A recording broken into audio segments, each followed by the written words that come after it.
So yeah, licensed games. Not many people are quite fond of them. When you really get down to it, practically half of the licensed games out there are rather enjoyable, while the other half are just absolute miserable pieces of cyanide-composed garbage. In case you're wondering, licensed games are video games based on a product that didn't originate from video games, such as TV shows, movies, comic books, hell, even fast food restaurant mascots. So for today's countdown, I'm going to be talking about the licensed games that are actually good that I like the most. The same rules apply as with all my other countdowns out there, one per franchise and only from games I've played. And again, the contenders could be any video game based on any licensed product out there, just as long as the product in question didn't originate from video games. Also, just to be secure, let me go ahead and say that these are my personal favorite licensed games, not the best licensed games to ever be made. So don't be disappointed if you don't see one of your favorite licensed games on here. So, let us commence the countdown and get on with the show. These are my top 10 favorite licensed games.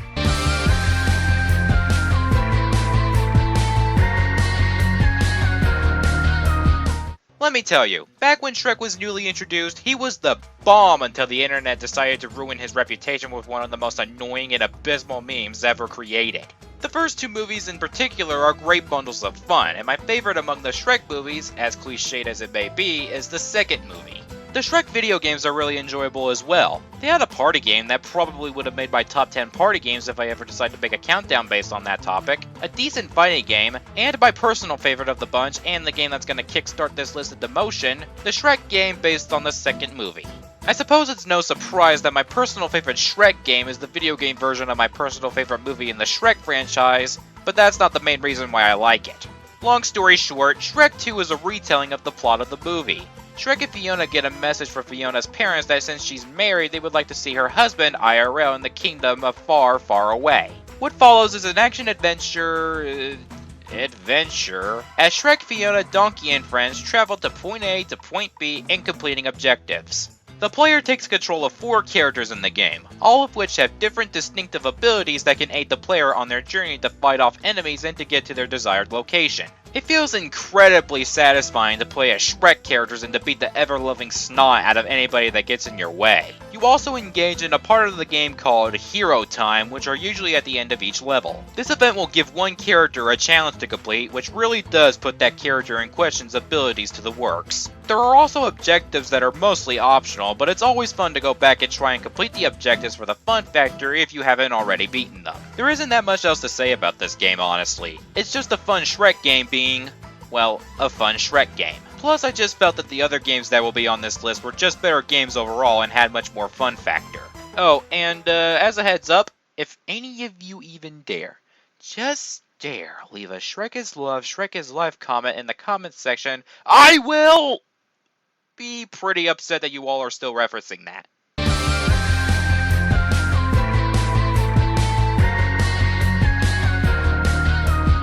Even if the company DreamWorks has had its fair share of floppy movies in most recent times, I still consider it one of my favorite animation companies that brought us many great movies. There are the previously mentioned Shrek movies, the Kung Fu Panda movies, and I most recently was able to see the first How to Train Your Dragon movie.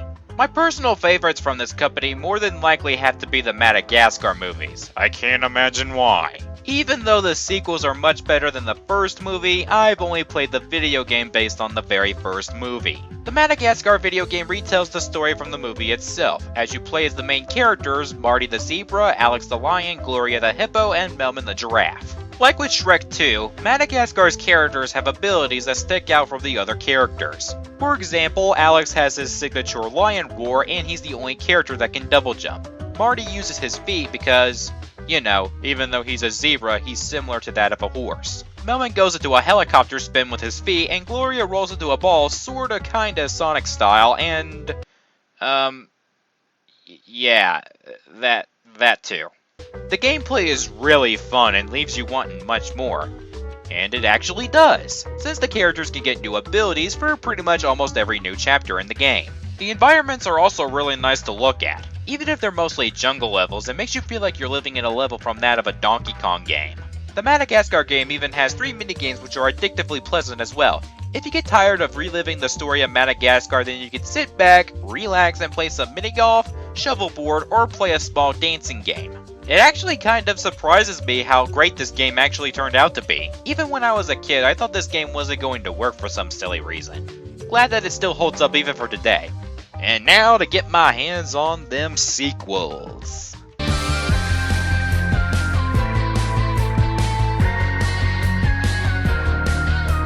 Teenage Mutant Ninja Turtles, Teenage Mutant Ninja Turtles, Teenage Mutant Ninja Turtles, Turtles in a Half Shell, Turtle Power. So I'm guessing you guys were unfortunate enough to witness that. Whoa, I thought he was cooler than that. Yeah, remind me to never do that ever again. On a serious note, Teenage Mutant Ninja Turtles has one of the silliest concepts on paper, but they're able to make it work when they actually get animated in the TV shows. I mean, yeah, it's still pretty corny to see a bunch of mutant turtles doing a bunch of ninja work, but hey, they're ninjas, so I don't fucking question it. The movies also have some cheesiness to them. I still enjoy them a lot, just like the TV shows, most notably the 2007 movie. Now, yeah, the movie is quite filled with some flaws, but to an extent, it's still pretty damn awesome, just like everything else TMNT related. That also goes for the video game based on this movie as well. When I heard there was a video game based on the 2007 movie, I had a laundry list of questions on my mind. The most recently asked one was, how can they possibly make a game based on that movie, and that movie in particular? Well, the direction they went with was making a 3D platformer combined with a beat-em-up, which is what I think everyone would imagine TMNT video games should be like. The game kind of plays out like the Prince of Persia series, and while I haven't played any games from that franchise, you can definitely point out the similarities such as the acrobatic approach the game has. You often find yourself beating the shit out of enemies that the turtles encounter, or using the sick-ass ninja skills to figure out how to get across a certain part of the playing field. Each turtle uses their weapons to show off their fighting styles, as well as having different abilities. Leo has his swords and the ability to cross through barriers. Raph has his twin scythes to climb on hard surfaces. Mikey has his nunchucks, which he can use to, helicopter spin with them to stay in the air for a while. Yeah.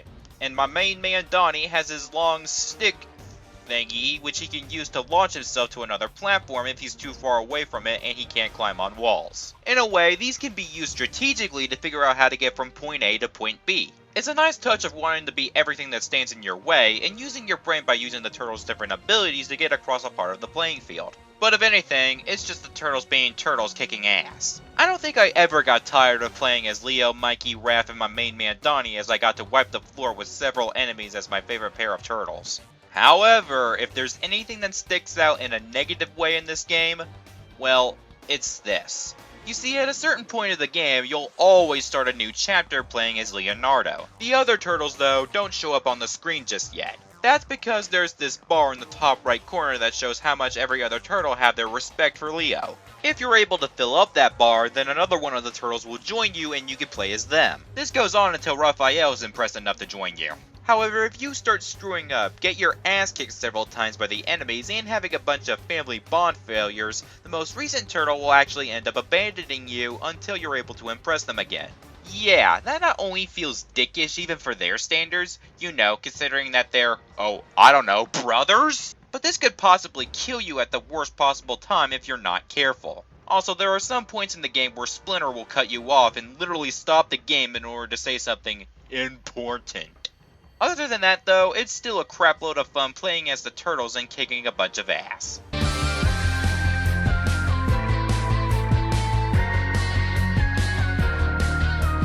You know what the irony is about SpongeBob? Not only did the quality of the TV show itself slump into a pile of puke to the point where I can easily consider it one of the worst TV shows ever made, but that very same thing goes for the video games. The first set of video games for SpongeBob were awesome and creative and awe-inspiring, but then the games started losing their quality and started being brainless clunks of stupid. But let's not focus so much on SpongeBob's horrible reputation with a negative aspect and focus on the games when SpongeBob was actually good.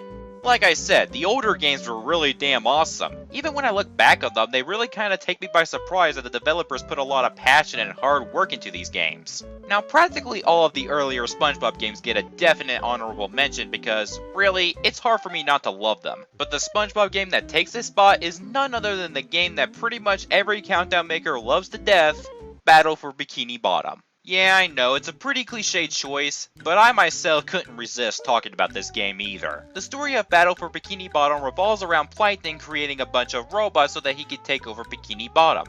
However, since he's apparently too damn stupid to not even know that he put a switch on his robot creating machine that says, "Do not obey," the robots go berserk and terrorize the city themselves without the help of Plankton. So now SpongeBob, Patrick, and Sandy set off on an adventure to put a stop to these insano robots and to make sure Bikini Bottom is safe and sound.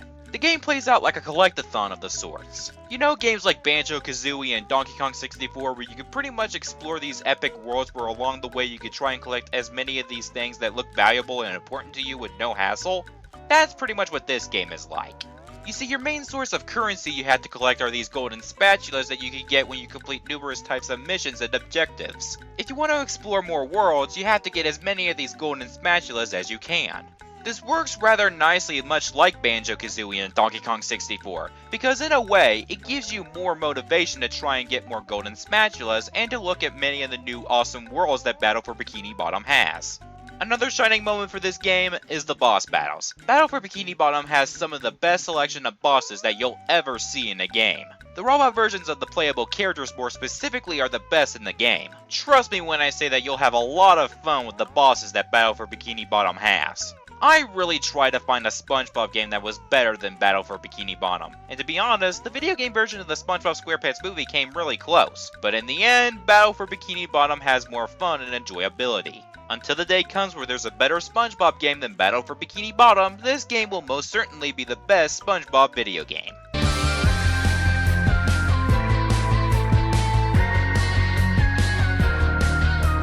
I mentioned before that the Looney Tunes have had several different movies and video games based off of them. In terms of video games, there's Bugs Bunny Lost in Time, which I heard is really good, Bugs and Taz Time Busters, which I really liked when I played it as a kid, Space Jam, which is just your typical 3-on-3 basketball game, and Acme Arsenal, which, if you were unfortunate enough to buy the Wii version, is a really painful and headache-inducing master flop. Hell, where's a Lunatics Unleashed video game? That's what I would love to see. Now, to be honest, it was a really tough decision on what Looney Tunes game I wanted to include on here, believe it or not.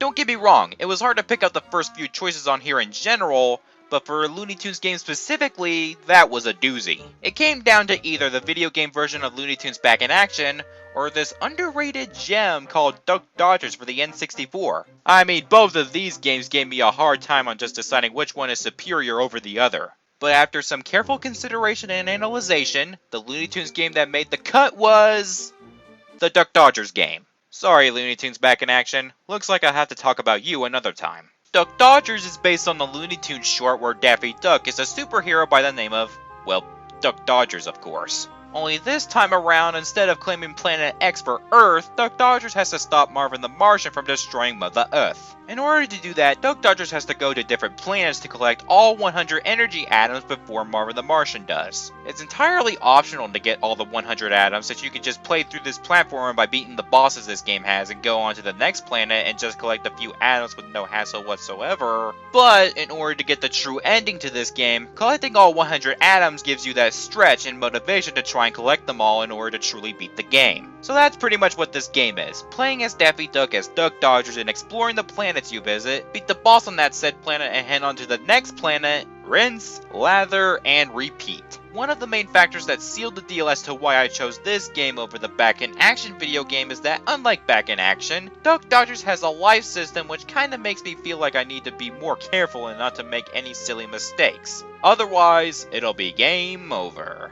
Plus, playing as Daffy for the entire game is just insanely humorously enjoyable since he's my favorite Looney Tune. The only bad things this game really has is that there are some parts of the game where it can be very unfairly, unforgivingly hard. But hey, once you get past those short pieces of the game, you won't have to worry about them for a while. You can call me a Daffy Duck fantard for this all you like, but in the end, Duck Dodgers is easily the better game than the Looney Tunes licensed games. If any of you out there still have an N64 in your possession, try picking up this game if you're lucky enough. I think it'll be money worth spending.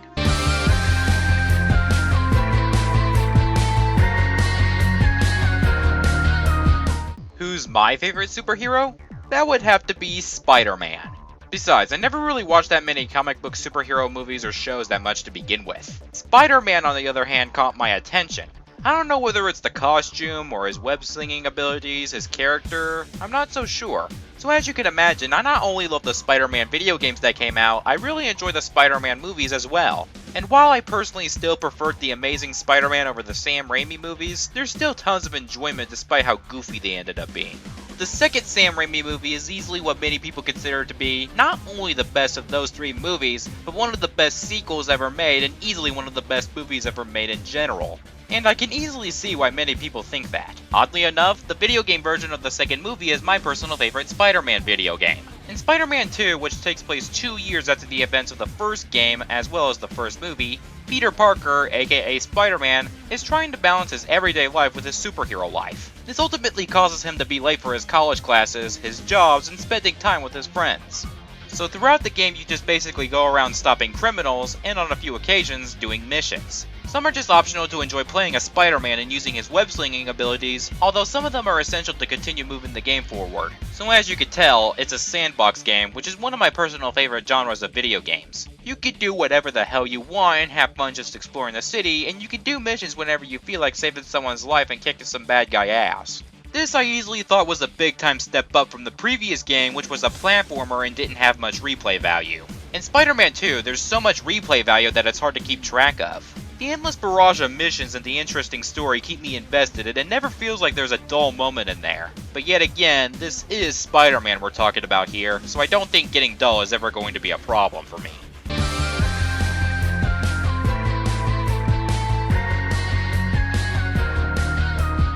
Alright all you anime lovers out there, it's finally time we take a look at some video games based on some anime.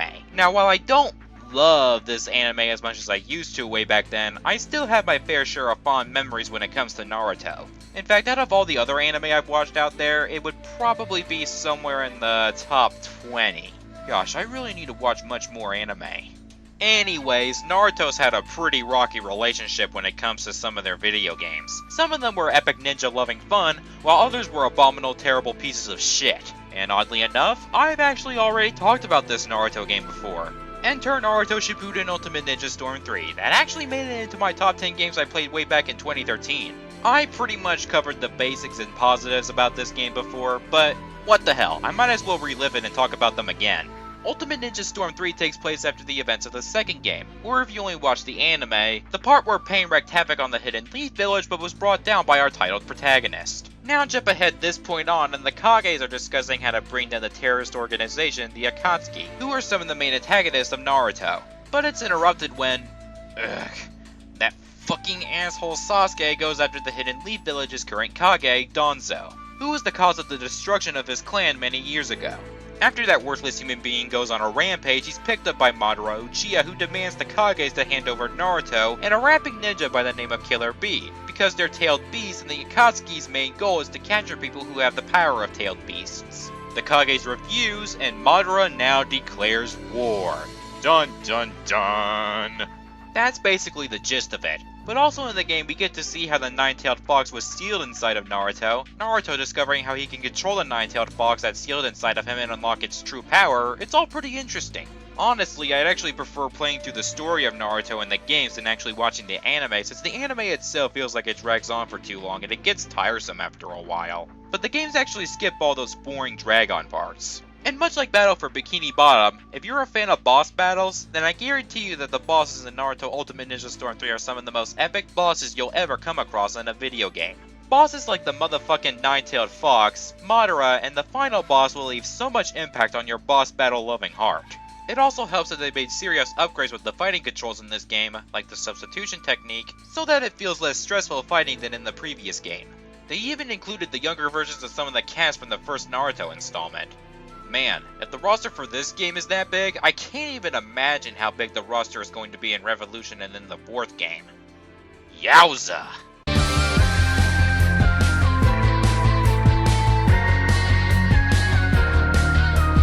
If you've gotten to know me over the past few years, you'll know that I sure as hell love me some Yu-Gi-Oh! I mean, it's my favorite anime of all time. I love this anime so much. Several other people had their Pokemans and all that jazz, but for me, I had my Yu-Gi-Oh! The basic concept of people battling in the form of a card game may sound pretty damn stupid, but trust me when I say that once you start collecting the cards and playing the game yourself, it becomes addictive really quickly. Although as much as I like playing the card game playing aspect of Yu-Gi-Oh! As well as the games that would be released, I like to try something else that's completely different that takes away from the card playing system. Thus, Yu-Gi-Oh! The Falsebound Kingdom was born. I guarantee you that a lot of people probably have never heard of this game. Not only because it was only available for the GameCube, but because, like I mentioned earlier, it sides away from the card playing aspect of Yu-Gi-Oh! And tries something different. Depending on whether you play as Yugi or Kaiba's story, Yugi and his friends, or Kaiba and his brother Mokuba, are invited to try out a virtual reality video game that includes the actual Duel Monsters cards. However, things go haywire, which causes our heroes to get trapped in the actual video game. So you have to bring down the game's villain and the game's designer with the help of the monsters that you gather in order to get out of this game. In the actual gameplay, you could choose from up to 3 monsters in your party, and you could give them items to either heal you or deal physical damage to your opponents among other things. The game itself plays out like a real-time strategy game. Think of like the Fire Emblem games in a way. It's pretty simple. You have to defeat your opponent's monsters and you win. But good golly does it suck you in with so much fun that you don't want to put the controller down. The monsters and items they include are all cards based on the actual card game. For instance, the monsters they have include Baby Dragon, Summon Skull, Rocket Warrior, Panther Warrior, Jinzo, Dark Magician, and the ever so lovely, adorable, and beautiful Dark Magician Girl. The items include blue and red medicine, which can heal you, polymerization, which allows you to create another monster using 2 of the correct corresponding monsters that you currently have in your team, and monster reform, which can bring back a monster from the dead. You'll start out with 9 monsters, but throughout the game, you're going to need to find the rest by yourself, whether it's by completing a chapter or actually exploring the open world for them. But hey, fighting some of these monsters are part of the incredible fun that this game has. The only flaws I can really think of for this spectacular game is that the turn order for which you battle against an opponent is completely random. You never know who or what monster's turn is coming up, and you'll never know who might strike the finishing blow. But I suppose that's also part of what makes this game great. I like to think of it as a way of keeping you on your toes and building some adrenaline. Honestly, I wish there was a sequel to this game. I can easily picture an amazing and nearly great of a sequel for Falsebound Kingdom. Unfortunately, because it was only for the GameCube and many other critics didn't enjoy it, it just got stuck to the usual card playing aspect. But hey, that's fine with me. The more Yu-Gi-Oh! The better.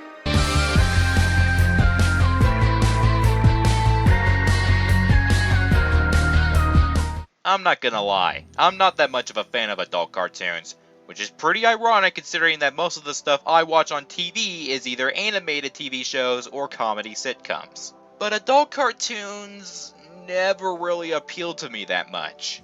I guess it's because of the constant gross out and nausea-inducing comedy they include. I have no freaking clue. But there are some exceptions, like the earlier seasons of Family Guy, Futurama, The Simpsons, and the best of them all, South Park. Now speaking of South Park, several video game developers tried to make a good South Park video game and, well, yeah, I think that speaks for itself. But the streak of bad South Park video games finally came to a satisfactory end when South Park The Stick of Truth was created. In South Park The Stick of Truth, you get to create your own character, and that created character becomes the center of attention as the protagonist of the game. The game plays out like an RPG as you travel in the fictional world of Colorado. The animation style resembles that of the actual animation from the South Park TV show, which is faithful to the respected source material it represents, unlike the other South Park games that try to go for more 3D styled models and animation, which just looks pretty ugly. I mean, it really does feel like you're controlling an actual episode from the TV show. You get to choose 4 different classes to play as throughout the game: Fighter, Thief, Mage, and Jew? It's South Park, what was I expecting? Anyways, throughout the game you can battle against the crazy people that roam the streets of South Park, or do requests and missions which are required to complete if you want to get closer to completing the game. But the true key ingredient that the game has is the writing and humor. Aside from a few gross out gags, which I pointed out disliking to a major degree, South Park Stick of Truth has some big time laugh out loud moments. I shouldn't be surprised since the creators, Trey Parker and Matt Stone, were 2 of 3 writers of the game, so they know how to write some true comedic glory. And for spawning one of the greatest lines you'll ever hear in a video game. That was your one goddamn job, Clyde! To guard the stick of fucking truth! That's just brilliant. I really gotta thank these 2 lovely people for convincing me and nagging me to get this game. If it weren't for them, I wouldn't have gotten one of the best RPGs I've ever played, and I probably wouldn't have been as big of a fan of South Park as I am now. But we're not done yet, ladies and gentlemen. We still have one more licensed game left to talk about, so let's get these honorable mentions out of the way and then reveal my personal favorite licensed game.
If you haven't known before, my favorite animated movie to this day, as well as my favorite movie of all time, is The Emperor's New Groove. If you ask me why, well, to put it shortly, this movie just grew on me to the point where I can say that I love pretty much everything about this movie.